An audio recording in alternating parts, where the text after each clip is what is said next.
Bonjour, bienvenue sur la chaîne Les Tips d'Altix. On se retrouve tous les 15 jours pour échanger sur les astuces, les bonnes pratiques qui vous aident à vendre plus et mieux à l'aide du digital. Notre approche, optimiser l'expérience grâce aux utilisateurs.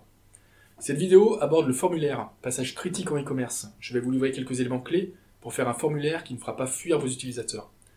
Nous nous concentrerons sur le desktop. Pour les formulaires mobiles, c'est une autre vidéo. L'approche est différente car l'expérience est différente. L'utilisateur attend d'un formulaire quelque chose de simple et de rapide. Il faut lui faciliter la vie. Plusieurs possibilités s'offrent à vous pour éviter de faire travailler vos utilisateurs.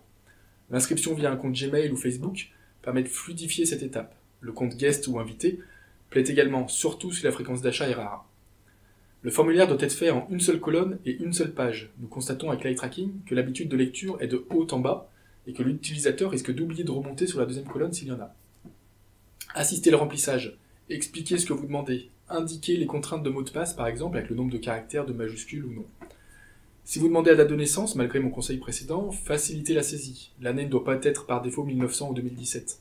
Il faut une gestion des erreurs en temps réel. Rien de pire que de tout remplir en pensant passer à la suite, de devoir tout recommencer ou chercher les erreurs sur la page.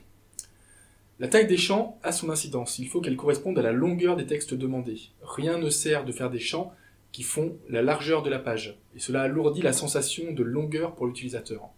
Pour vos watermarks, choisissez une couleur de typo différente entre un champ saisi et un champ à remplir. La typo du champ saisi doit être plus foncée, sinon l'utilisateur peut penser que la case est pré-remplie ou qu'il l'a déjà saisie. Et enfin, redirigez directement vers la page livraison.